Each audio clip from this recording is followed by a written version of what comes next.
PMLN, PTI,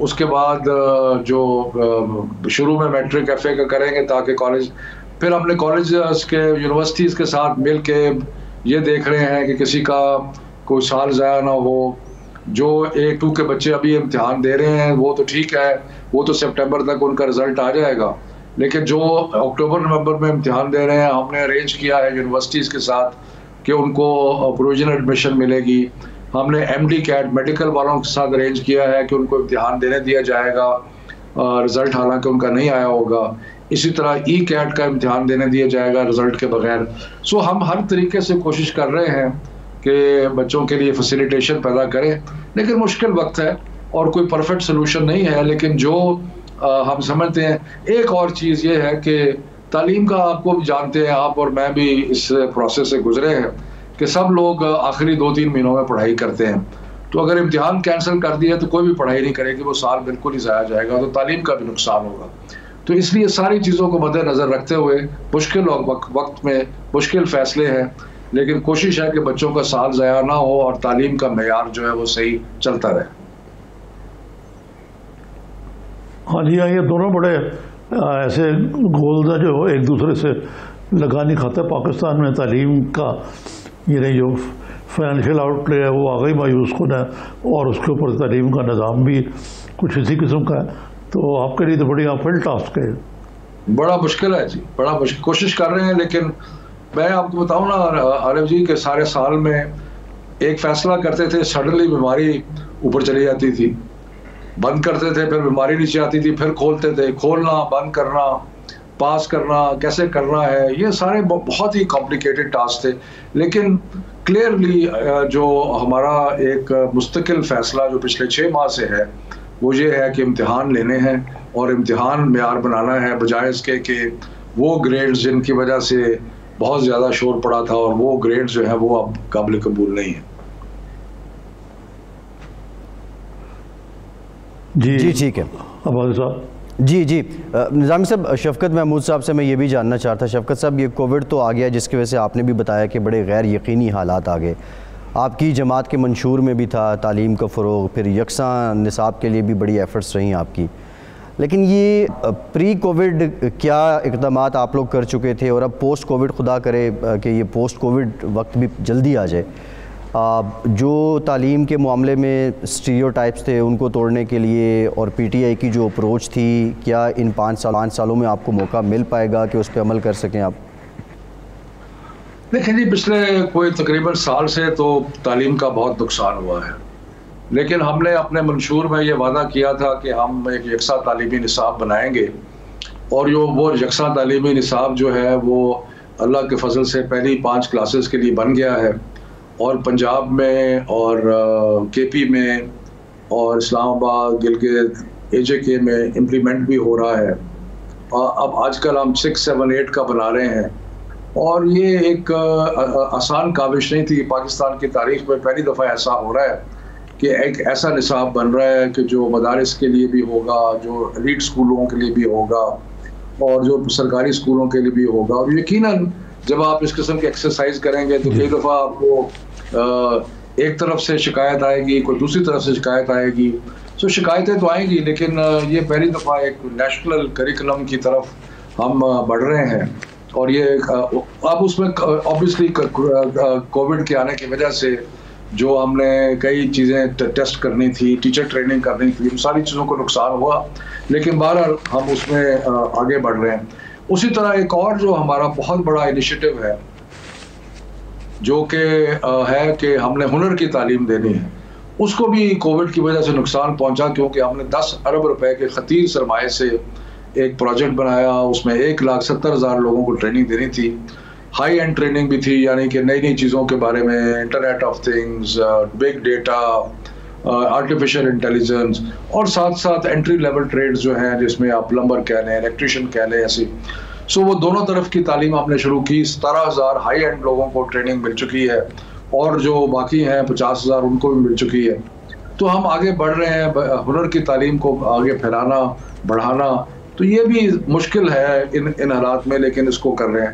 پھر ہم نے ٹیکنالوجی کے استعمال کو شروع کیا. آپ کو یاد ہے کہ جب کووڈ آیا تو 15 دنوں کے اندر اندر ہم نے ٹیلی اسکول شروع کر دیا، پھر ریڈیو اسکول شروع کر دیا. اس کے بعد ہم نے کوشش ڈسٹنس لرننگ کا ونگ بنا دیا اپنے منسٹری میں، تاکہ ہم یہ جو نئے چیلنجز ہیں ان کو میٹ کرنے کے لیے نئے نئے طریقے تعلیم کو گھر گھر پہنچانے کے ہیں. اور ٹی وی کا جو ہمارا اسکول تھا اس کی بہت پذیرائی ہوئی، تقریباً 70 سے 80 لاکھ بچہ روز اس کو بیٹھ کے دیکھتا ہے. تو اس طرح کے بہت سارے انیشیٹو اب ہم نیشنل ایجوکیشن پالیسی بنانے چلے ہیں. جی اس طرح بہت ساری چیزیں ہو رہی ہیں. نظامی صاحب.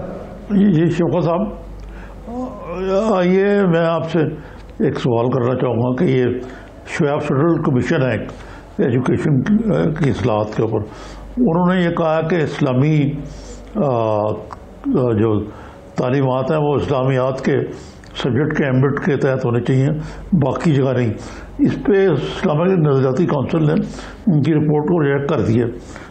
تو یہ بطور ایجوکیشن منسٹر کے آپ کا کیا رول ہے؟ کیونکہ دیکھیں نا میکرو لیول پہ بھی تو چیزیں کر رہی ہیں نا. مثلاً ہائر ایجوکیشن کمیشن کا ایک اور مسئلہ کہ بنوری صاحب کو آپ نے فارغ کر دیا، اس پہ کافی کرٹیسزم بھی ہوئی ہے. طارق بنوری جو سربراہ ہے اس کے، اور یہ کہا جا رہا ہے کہ ایک یہ نئی بحث چل پڑی ہے کہ ایچ ای سی کی ضرورت بھی تھی یا نہیں تھی.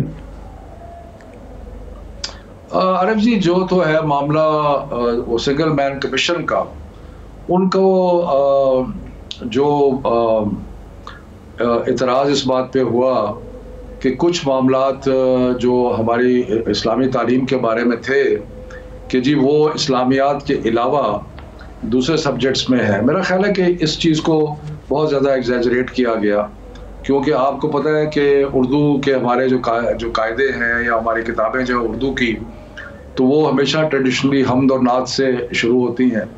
تو اس لیے یہ کہنا کہ جی حمد و نعت نہیں ہونی چاہیے، تو میرا خیال ہے کہ یہ ہماری روایات جو ہیں ان کے خلاف ہے. اور اردو زبان تو میں تو بہت سارا ہمارا اسلامی کلچر اور عنصر تو موجود ہے. مثلا اگر آپ جو ایک پوری ایک صنف ہے مرثیے کی، جو کہ ایک بہت بڑا شاعری ہے، جو کہ ایک اندوناک واقعہ کے بارے میں ہے، تو وہ بھی سارا کچھ حصہ ہے. اسی طرح ہماری اگر ہم بات کرتے ہیں کردار سازی کی، اگر ہم بات کرتے ہیں تو کئی ایسی چیزیں ہیں جو رسول پاک صلی اللہ علیہ وسلم کی زندگی سے ہم سیکھ سکتے ہیں. تو یہ نہیں ہے کہ کوئی کہ کسی کو مجبوری کی جا رہی ہے، بلکہ ہم نے تو پہلی دفعہ یہ کیا ہے کہ ہندو مذہب کے لیے اور اپنے کرسچن ساتھیوں کے لیے ہم نے الگ نصاب بنایا ہے، تاکہ ان کو اسلامیات پڑھنا ضروری نہیں ہوگا ان کے لیے، وہ اپنے مذہب کے کتابیں جو ہیں وہ پڑھیں گے. تو میرا خیال ہے کہ ایشو کو تھوڑا سا ون مین کمیشن نے ذرا زیادہ بڑھا دیا. عمومی طور پہ تو یہ بات درست ہے کیونکہ آرٹیکل 22 ہے کانسٹیٹیوشن کا، اس پہ ہم سب پابند ہیں کہ جو کسی کا مذہب ہے وہ کسی اور کو نہیں پڑھانا چاہیے، یہ اس میں موجود ہے. لیکن سوائے چند چیزوں کے، اور جو کہ میں سمجھتا ہوں کوئی ایسی ہماری روایات کا حصہ ہے، اس کے علاوہ ایسی کوئی چیز نہیں ہے جس کو بارے میں کوئی زیادہ الارم بیلز. جی ٹھیک ہے، ٹھیک. ایک بریک لیتے ہیں شفقت صاحب، ایک بریک کے بعد جب واپس آئیں گے کچھ ذکر کریں گے آج جو شوکت ترین صاحب نے پریس کانفرنس کی ہے اس کا بھی، اور کچھ انتخابی اصلاحات کے معاملے کا بھی. ہمارے ساتھ رہیے.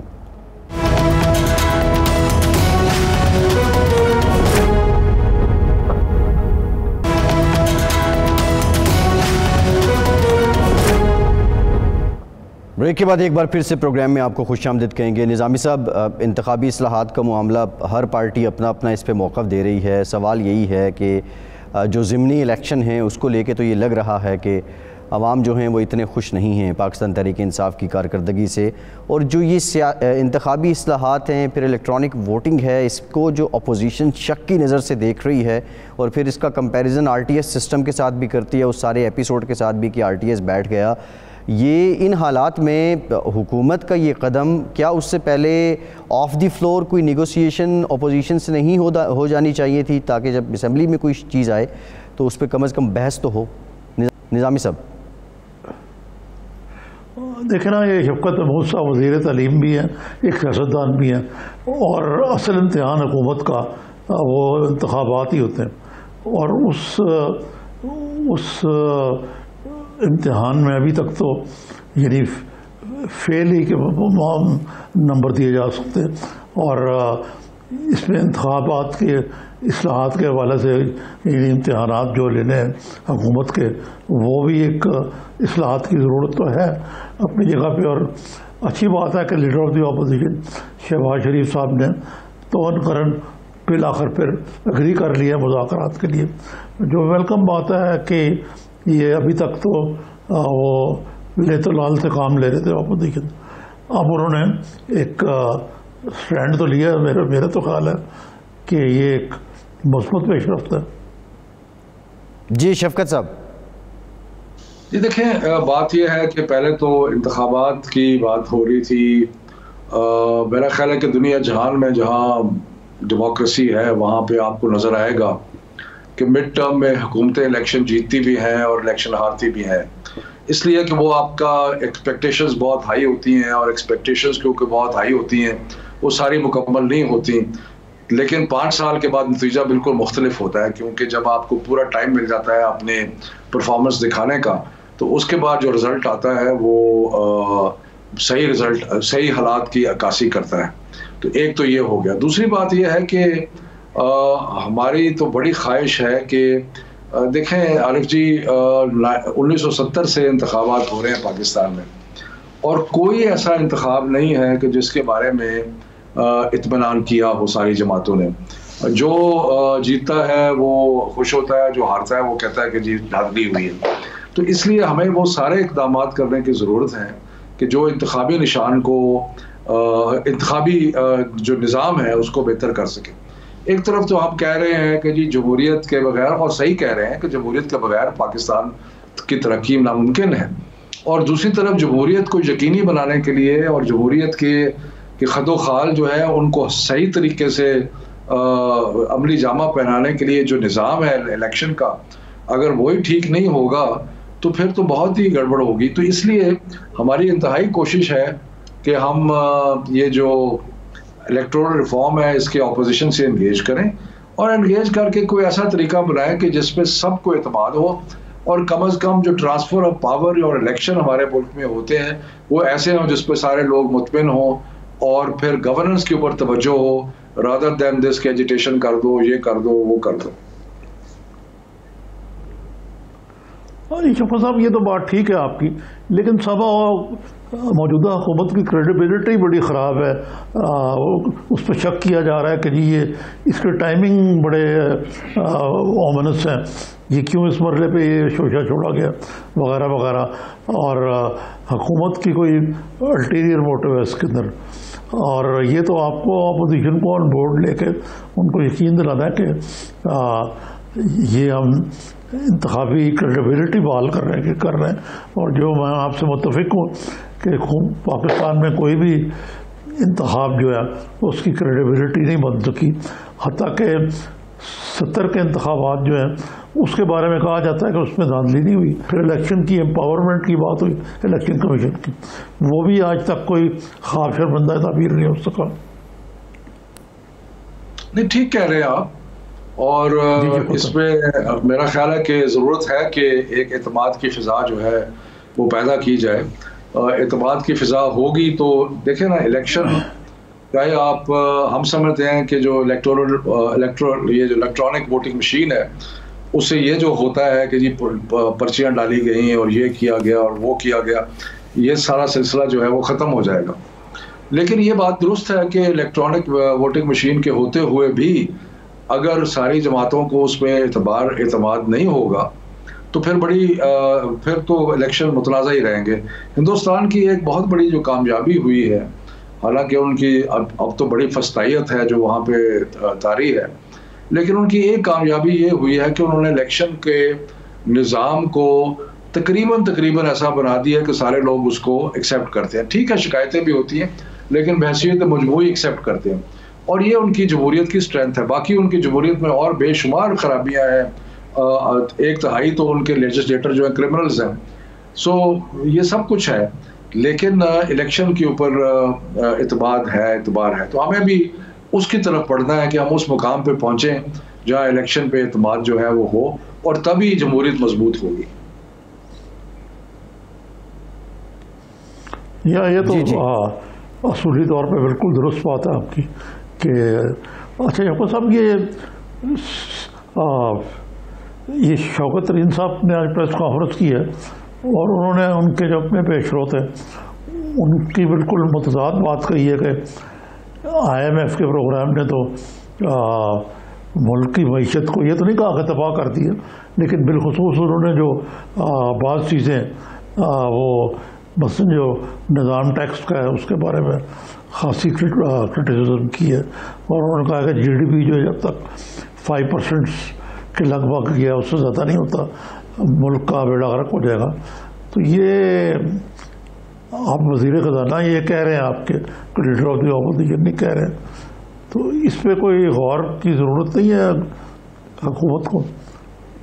دیکھیں عارف جی، بات یہ ہے کہ یہ جو اکنامکس ہے نا، یہ تو میرے لیے ایسے ہے جیسے کہ الجبرا ہوتا ہے، اس کے پیچ و خم کی مجھے کوئی بہت زیادہ سمجھ نہیں ہے، اور لیکن میرا یہ تو مجھے اتنی سمجھ تو ہے کہ ہر شخص جو اکانومی کو ہینڈل کرتا ہے ان کے اپنے خیالات ہوتے ہیں، اور شوکت ترین صاحب کے اپنے خیال ہیں، حفیظ شیخ صاحب کے اپنے تھے، اسد عمر کے اس سے پہلے اپنے تھے، تو یہ ایک صورتحال ہے۔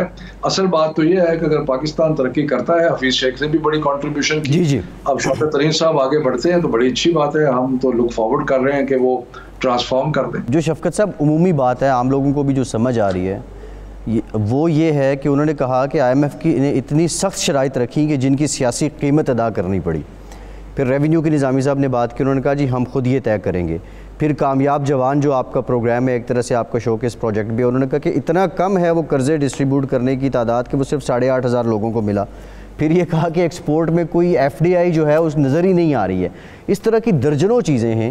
تو اب بنیادی سوال یہ بنتا ہے، کیا PTI حکومت میں حفیظ شیخ صاحب کی جو پالیسی تھی وہ اتنی جاندار نہیں تھی کہ شوکت ترین صاحب اس سے ڈس ایگری کر رہے ہیں، یا اپنا سارا جو بیان کر رہے ہیں پچھلے 2.5 سال کی کارکردگی وہ کوئی اتنی اطمینان بخش نہیں ہے؟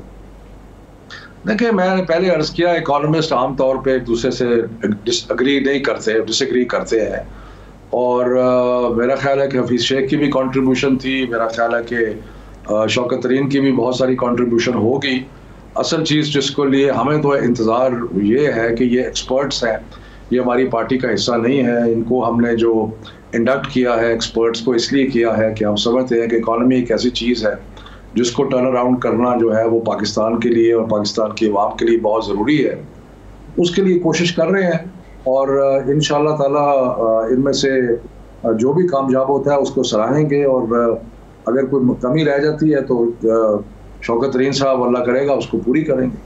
جی ٹھیک ہے، بہت شکریہ شفقت محمود صاحب، آپ کے وقت کا آپ ہمارے ساتھ موجود تھے۔ اور بریک کے بعد ذرا اسی معاملے پہ بات کریں گے جو ریونیو کی بار بار شوکت ترین صاحب نے بات کی، یہ ٹیکس کے نظام میں گڑبڑ کہاں پہ ہے؟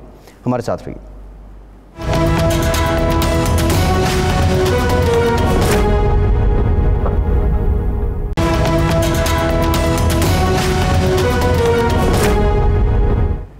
بریک کے بعد ایک بار پھر سے آپ کو خوش آمدید کہیں گے۔ ہمیں جوائن کیا ہے سابق چیئرمین FBR شبر زیدی صاحب نے، بہت شکریہ زیدی صاحب آپ کے وقت کا۔ نظامی صاحب بالخصوص ریونیو سے متعلق ہی ان سے بات کریں گے۔ اب یہ جو ٹارگٹس ہیں وہ پہلے 2 سالوں میں بھی اچیو نہیں ہوئے، اب کی بار بھی کیا اچیو ہو جائیں گے؟ اور FBR کے نظام میں PTI جماعت کے آنے سے پہلے جو گڑبڑ تھی کیا اب وہ دور ہو گئی ہے نظامی صاحب؟ جی یہ FBR کے بارے میں تو شبر زیدی صاحب سے پوچھتے ہیں کہ کیا مسئلہ، لیکن مجھے تو بظاہر کوئی امپرومنٹ ہی نظر آتی ہے، اور زیدی صاحب نے بھی بہت کاوشیں کی، اور ان کو نظر آیا کہ میں ان کو ملنے بھی گیا ایک 2 دفعہ وہاں، کہ خاصا گمبھیر مسئلہ ہے یہ FBR کو اصلاحات کرنے کا۔ تو یہ تو زیدی صاحب سے ہی پوچھ سکتے ہیں ہم کہ زیدی صاحب یہ آپ سے ذرا مشکل سوال ہے کیونکہ آپ سربراہ رہے ہیں اس کے، کہ کیا FBR کی کارکردگی کو کس طرح دیکھتے ہیں آپ؟ دیکھیں بات یہ نظامی صاحب کہ FBR ایک گورنمنٹ کا ادارہ ہے، اور جو گورنمنٹ کے اداروں کی کارکردگی ہے وہ آپ کے سامنے ہے، اور جو اس کی ٹریننگ ہے اور جو اس کی ریمونیشن ہے آپ کے سامنے ہے۔ تو ہم یہ کیوں ایکسپیکٹ کرتے ہیں کہ باقی گورنمنٹ کے ادارے تو کام نہیں کریں گے اور FBR کام کرے گا؟ یہ ہماری غلط فہمی ہے۔ پہلے ہم جب تک گورنمنٹ کے اداروں کا بنیادی مسئلہ حل نہیں کریں گے یہ مسئلہ حل نہیں ہوگا. اچھا دوسری بات یہ ہے کہ ابھی تک ہم 2.5 سال میں کوئی بنیادی FDR میں ایڈمنسٹریٹو کریکشن نہیں کر سکے. میں نے اکتوبر 2019 میں ایک پلان اپروو کرایا تھا پرائم منسٹر صاحب سے اور اس کے اوپر شدید میرے اسٹاف کی اور اس کو بائی اینڈ لارج صاحب اور باقی جو لوگ ہیں انہوں نے بھی پسند نہیں کیا. تو میں اس پہ کافی بددل ہوا اور میں نے اس کی بنیاد پہ فیصلہ کیا کہ مجھے میرا رہنے کا فائدہ نہیں. کیونکہ میرا پلان یہ تھا کہ میں FDR کو بنانا چاہتا تھا like state bank of Pakistan autonomous body, اور میں ابھی بھی سمجھتا ہوں کہ اس کے علاوہ پاکستان کے علاوہ کوئی علاج نہیں. مگر اگر پاکستان میں یہ سمجھتے ہیں جو ایڈمنسٹریٹو کے لوگ ہیں کہ وہ اس طرح چلا سکتے ہیں تو وہ چلا لیں. میں یہاں ابھی یہاں بیٹھا ہوں, آپ دیکھ لیجیے گا یہ ناکام ہوں گے, اس کے بعد کوئی علاج نہیں. تو مقصد ہے کہ جو آپ اصلاحات چاہتے تھے وہ میں نے یہ کہا تھا اس میں فرسٹریٹ ہو کے آپ چھوڑ دیا. دیکھیے بات یہ ہے نامی صاحب, یہ لفظ اصلاحات جو ہے نا ہمارے ملک میں اتنا استعمال ہو چکا ہے کہ اب یہ اپنی جو وہ کھو چکا ہے, اپنی حیثیت کھو چکا ہے. اصلاحات کوئی چیز نہیں ہوتی. جب ہمیں یہ دیکھنا پڑے گا کہ ہم کیا کرنا چاہتے ہیں. میں نے کہا تھا کہ FDR کی حیثیت وہ ہونی چاہیے جو اسٹیٹ بینک کی ہے, اس کا اپنا ریکروٹمنٹ سسٹم ہو, وہ اپنا بندہ ہائر کرے, اسی کو وہاں ایجوکیٹ کرے, وہاں پروموٹ کرے اور آگے چلائے جیسے اسٹیٹ بینک میں ہوتا ہے. یہ منیمم ہے. اگر ہم چاہتے ہیں کہ ہمیں گورنمنٹ سروس کی بینیفٹ بھی رہے, ہم آج FDR میں ہوں, کل آپ سیکرٹری فائنینس ہو جائیں, پھر ہم جا کے پانی BT میں لگ جائیں, پھر ہم جا کے وہاں سے نکل کے کہیں اور لگ جائیں گے. اگر یہ چلانا ہے آپ نے تو پھر آپ اس پاکستان میں FDR کی جو اصلاحات ہیں ان کے بارے میں بات سرکار کی باتیں ختم کریں گے تو یہ نہیں ہو سکتا. اور میں نے یہ بات بولی اور یہ انفارچونیٹ بات ہے کہ میں نے عمران خان سے یہ ایگری کرایا تھا اور ہم نے یہ فیصلہ کیا تھا کہ ہم FDR کو گورنمنٹ سروس سے الگ کر دیں گے. تو لوگوں نے نہیں کیا, اس کی مرضی ہے, انہوں نے نہیں کیا, مگر میں اس سے قبول نہیں تھا. اس لیے میں میری طبیعت ویسے خراب ہوئی تھی مگر میں میرے انڈر لائنگ ریزنس تھے جو میری ٹینشن کے وہ یہی تھے کہ میں اس سے جب ناکام تھا, اس لیے میں چھوڑ کے آ جائے. اور میں آپ کو جی ٹھیک ہے, اور یہ میں آپ کو ایک دلچسپ قصہ سنا دیتا ہوں. یہ میاں نواز شریف جب پرائم منسٹر بنے تو ان کو بھی بڑا شوق چل رہا ہے. کوئی بھی آدمی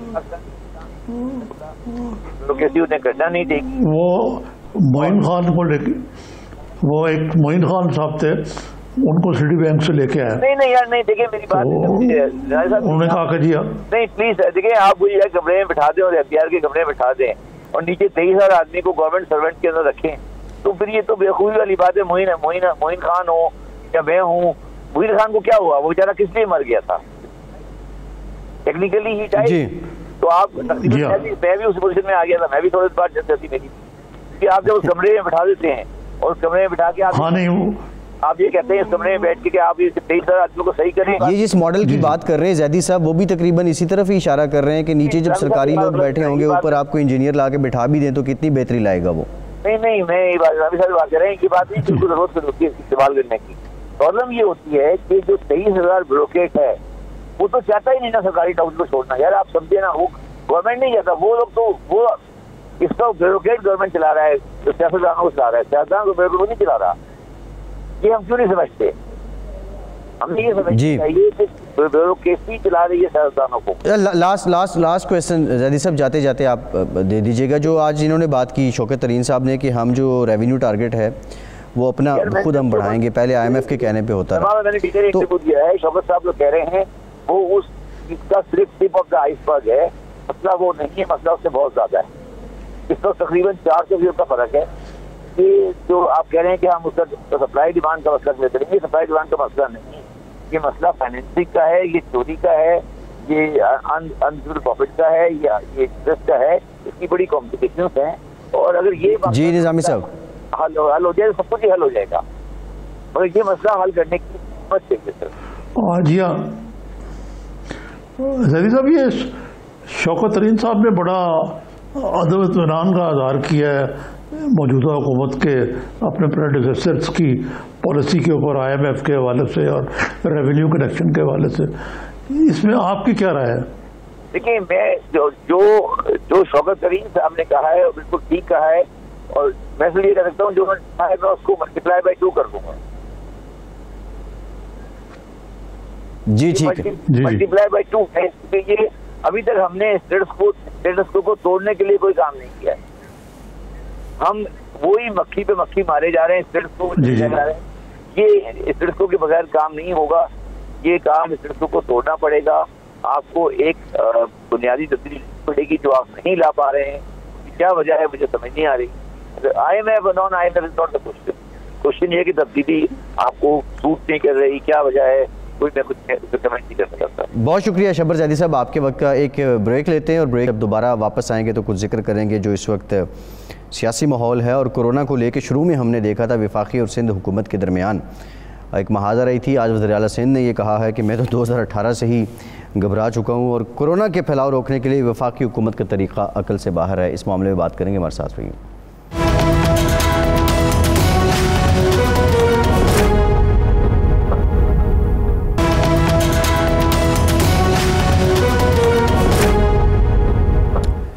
بریک کے بعد ایک بار پھر سے آپ کو خوش آمدید کہیں گے. نظامی صاحب, وزیر اعلیٰ سندھ مراد علی شاہ صاحب نے یہ کہا ہے کہ میں تو پہلے ہی گھبرا چکا ہوں اور کووڈ کو لے کے حکومت کی پالیسیز جو ہیں وفاقی حکومت کی وہ سمجھ نہیں آ رہی ہیں.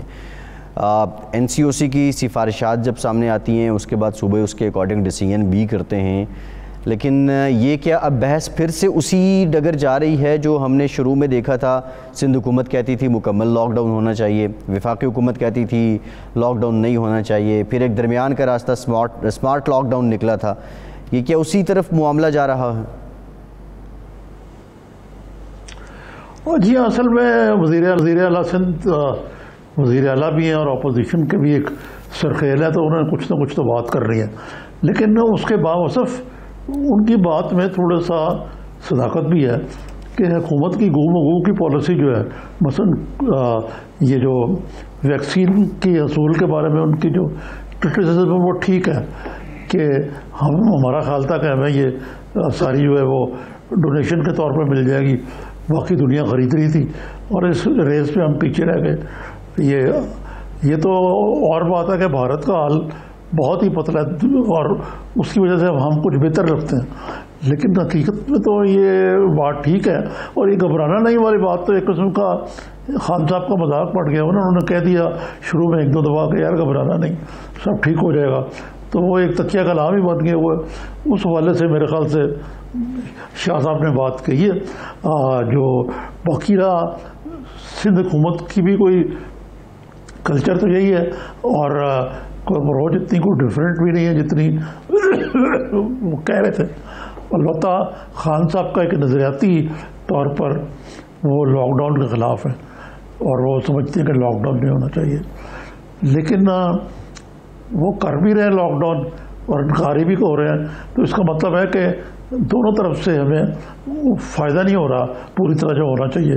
لاک ڈاؤن جو ہے وہ لوگ تصور کرتے ہیں کہ ہے ہی نہیں لاک ڈاؤن, اور جی سچی بات ہے کہ اس کو اسٹرکٹلی امپلیمنٹ بھی نہیں کیا گیا.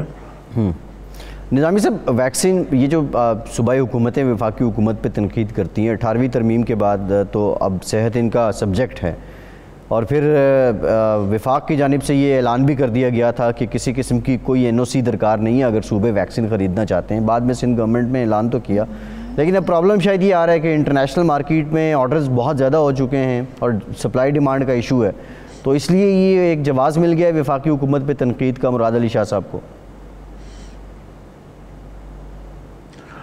نہیں, یہ بات نہیں ہے, یہ ایف بی آر ڈریپ کا کام ہے اور یہ وفاقی حکومت کا کام ہے کہ وہ اس بارے میں صوبوں کو فیسیلیٹیٹ تو کرے نا, ان کو اپنے حال پہ چھوڑ دینا تو یہ اپنی بر انصاف نہیں ہے.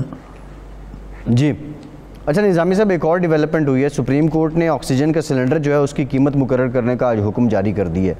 اب یہ بھی بنیادی طور پہ کام تو اداروں کا بنتا تھا اس کو ریگولیٹ کریں, اب یہ عدالت کر رہی ہے.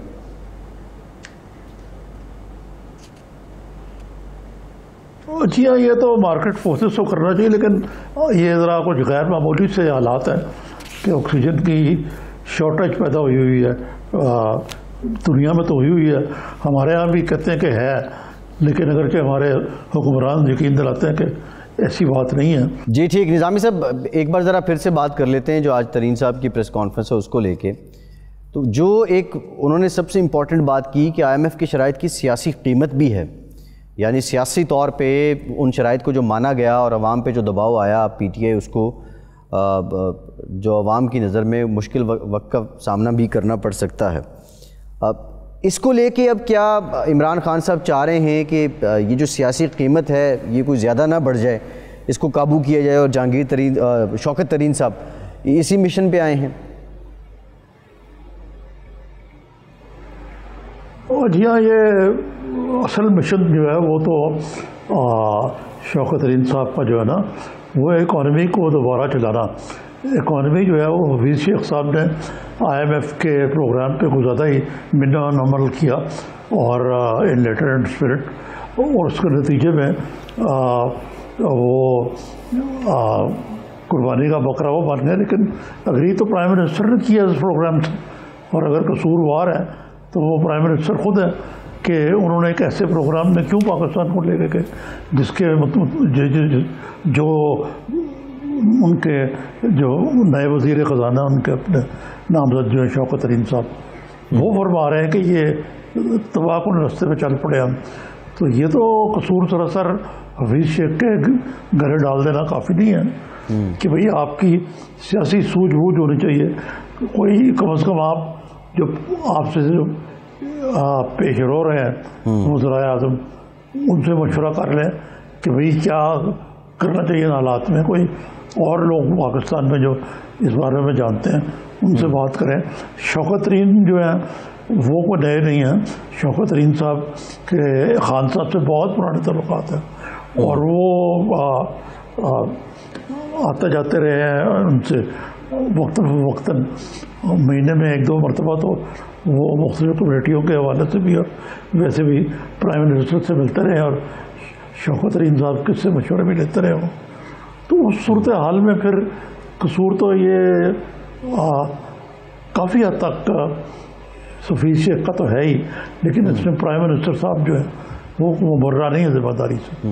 اچھا نظامی صاحب, ایک اور بڑی انٹرسٹنگ بات ہے, کرنٹ اکاؤنٹ سرپلس ہو گیا, ڈیفیسٹ ختم ہو گیا, اسی کے پیچھے عوام لگے رہے اور وہی عوام کو بتایا جاتا رہا.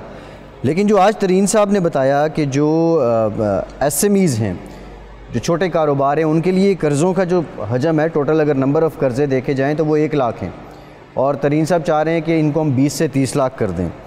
کامیاب جوان پروگرام جس کے عثمان ڈار صاحب ہیں پیٹرن ان چیف, اور اتنی اس کی کیمپین بھی ہوئی, پروموشن بھی ہوئی, اور جو ٹوٹل اب تک انہوں نے قرضے دیے ہیں وہ صرف 8,500 لوگوں کو دیے ہیں. پھر اس کے ساتھ ساتھ جو FDI کا انہوں نے ذکر کیا کہ یہ سرمایہ کاری آ رہی ہے, فیڈرل جو فارن ڈائریکٹ انویسٹمنٹ ہے, وہ کہہ رہے ہیں کہ وہ ایکسپورٹ سیکٹر میں نظر ہی نہیں آ رہی ہے. اب یہ حقائق جب ترین صاحب سامنے رکھ رہے ہیں تو الٹیمیٹ تو وہ گھر کو سیدھا کرنا چاہ رہے ہیں, وہ اکانومی کو چلانا چاہ رہے ہیں, لیکن ان کے پاس جو ٹائم بچا ہے پیچھے 28 مہینے, یہ دوڑ زیادہ ٹائم کم, وہ والا سلسلہ آپ کو نہیں لگ رہا؟ نہیں, لیکن 28 مہینے کو تھوڑی عرصہ بھی نہیں ہوتا, 2.25 سال پڑے ہوئے بھی, اور کچھ نہ کچھ تو یہ صحیح جہت پر ڈال سکتے ہیں معیشت کو. اصل میں بات یہ ہے کہ یہ قوم سے جھوٹ بہت بولا گیا, یا جھوٹ ہے یا لا علمی ہے پرائم منسٹر صاحب کی, کہ انہیں یہ علم ہی نہیں ہے کہ یہ کرنٹ اکاؤنٹ ڈیفیسٹ کتنا معنی رکھتا ہے. باقی چیزیں جو ہیں ان کے انڈیکیٹرز جو ہیں, مثلا قرضے جو ہیں زمین آسمان پہ پہنچ گئے, ان کو معلوم نہیں. مہنگائی کی آفٹر آل ایک سیاستدان کے لیے اکانومی کا تو یہی ہے نا کہ عوام کی حالت کہاں تک بہتر ہوتی ہے. خالی مہنگائی کی حد تک نہیں بات کر رہا ہے کہ ملک میں جو آپ نے باقی باتیں کہی ہیں, فورن ڈائریکٹ انویسٹمنٹ, باقی چیزیں جو ہیں انڈیکیٹرز کس طرح بہتر ہوتے ہیں. اب وہ کچھ نہ کچھ تھوڑی سی بہتری آئی ہے. یہ کہنا کہ جی شیخ صاحب بالکل ناکام ہے, یہ بھی درست نہیں ہوگا. بہتری آئی ہے, لیکن وہ کس کاسٹ پہ آئی ہے یہ بھی نہیں معلوم. اب مثلاً گاڑیوں کی قیمتیں بہت آسمان سے باتیں کر گئی ہے. وہ شبلی فراز صاحب سے کل آئے تھے, میں پوچھتا ہوں, یاد نہیں رہا مجھے, کہ انہوں نے یہ کہا ہے کہ گاڑیوں کی قیمتیں بہت بڑھ گئی. اسی طریقے سے